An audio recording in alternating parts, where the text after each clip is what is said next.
بهشت 8 تا در دارد.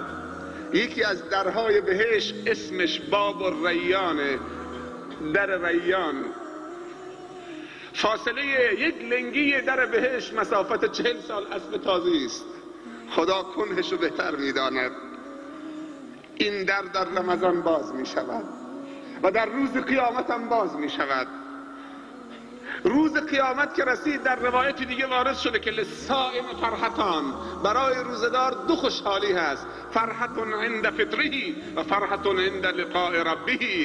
خوشحالی هنگام افطاری قبل از اذان 10 دقیقه دعا می‌خواند که خدا روزه امروزش را برش قبول بفرماید، منت بگذارد، قبول بفرماید.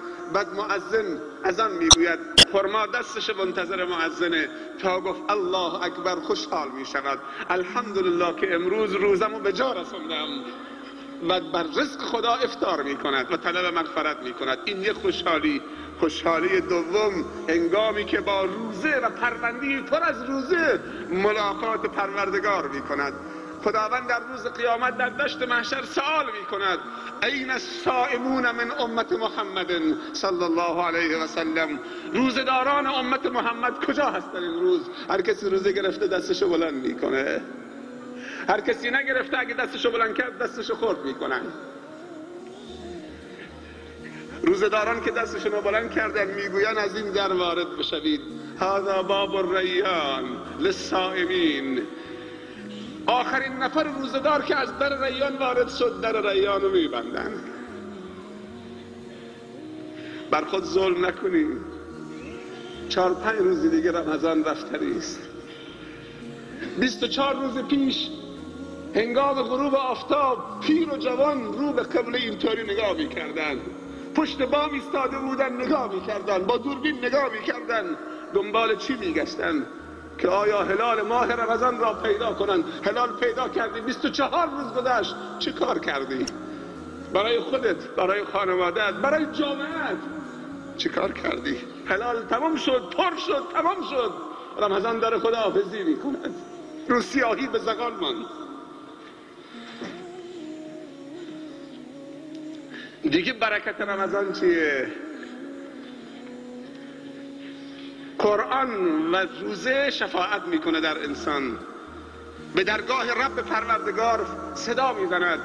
روزه میگوید ای پروردگار، من در روز رمضان، در روز گرم رمضان عزیزترین چیزها را بر او من کردم، حرفمو قبول کرد، آب و نوشیدنی و خوردنی منعش کردم، خدایا من را در او شفاعت بده. میگه باشه، شفاعت تو قبوله. قرآن از اون طرف می آید میگه خدایا همینطوری که روزه رو در اون شفاعت دادی، منم شب خواب از چشمش گرفتم، منم اجازه بده در این روزدار و کسی که شب با قرآن بیداری میکشید در شفاعت بکنم. میگه تو هم اجازه دارید که در این شخص روزدار و در این شخص مؤمنی که شبها با قرآن می ایستاد شفاعت بکنید. آیا شفاعت رمضان و قرآن نمیخواهیم؟ در خاتمه صحبت هم فقط به یک مسئله اشاره می کنم، گرچه مطالب هست ولی وقتم ما را تأخیر می کند. بارزترین ویژگی ماه مبارک رمضان توبه است. یعنی ماه رمضان برای توبه کردن هست و بهترین دعایی که در شبهای قدر انسان از خدا می طلبد این دعاست. ام المؤمنین عایشه رضی الله عنهما سوال فرمودن ای رسول خدا صلی الله علیه و سلم، اگه شب قدر رو ملاقات کردم چه دعایی بطلبم؟ راهنمایی بفرما. گفت این دعا، اللهم انک عفو تحب العفو فاعف عنی، اللهم انک عفو تحب العفو فاعف عنا. پروردگارا تو با گذشت هستید و گذشت کردن را دوست دارید و عفو و بخشش از بندگان گناهکار و تقصیرکار را دوست دارید. خدایا نگاه به بدی ما نکن، نگاه به خوبی خودت بکن. خدایا نگاه به تقصیر ما نکن، به جرم ما نکن. خدایا نگاه به رحمت خودت بکن. خدایا ما در ماه رمضان از تو هیچی نمی طلبیم، فقط بخشش می طلبیم، مغفرت می طلبیم. رحمت میطلبیم، بهشت میطلبیم، به تو پناه میبریم از خشم و غضب تو و جهنم تو. خدایا دستای ما را خالی بر نگردان و امید ما را ناامید نگردان. بارزترین ویژگی این ماه توبه است.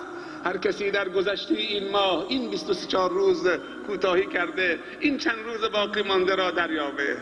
یک توبه نصوح دست جمعی لازم است. کلا همه مردم باید توبه بکنن. اول علما، دوم طلاب، سوم معلمین. چرا اینا رو میگم؟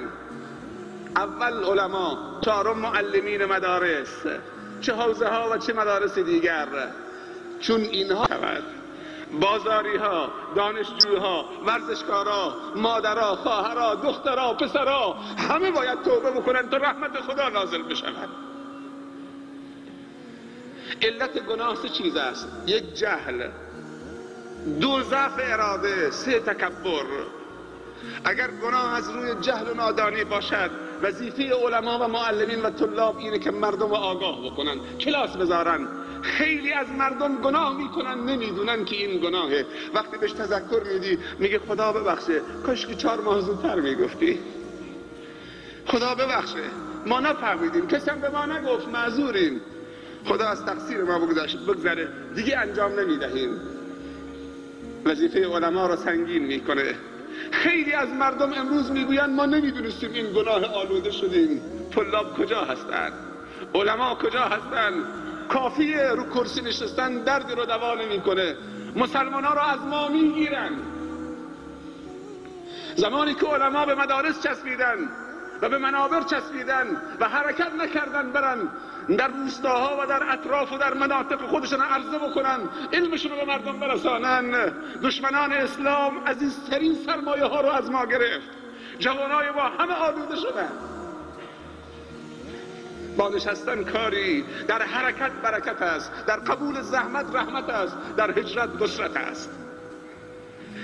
اگر علت گناه ضعف اراده باشد، خیلی مسلمان ها گناه میکنن، میدونن که گناه، اما نفسشون ضعیف است. اینا باید چیکار کرد؟ اینها باید دوستای خوب داشته باشن که هر وقتی ضعیف شدن تنها نباشن، کمکشون بکنیم. هر کسی ضعف اراده دارد و گناه میکند و گریه میکند، یک دوست خوبی برای خودش انتخاب بکند و بگوید من ضعیفم، من ناتوانم، من گناهکارم، مواظب من باش که من اشتباه نکنم، من به خطا نرم. اگر ایمانتون رو دوست دارید. اما علت سوم و آخرین علت تکبر. خیلی از انسانها گناه از روی تکبر میکنن. خدا نکند که گناه من و تو از روی تکبر باشد. گناه ابلیس از روی تکبر بود. گناه بابا آدم و ماما حوا از روی ضعف اراده و جهل بود. بعد گفتن ربنا ظلمنا انفسنا و ان لم تغفر لنا و ترحمنا لنکونن من الخاسرین. اما ابلیس گفت رب بما اغویتنی، خدایا تو منو گمراه کردید. اون یکی توبه نکرد، این یکی توبه کرد، چون که از روی تکبر بود.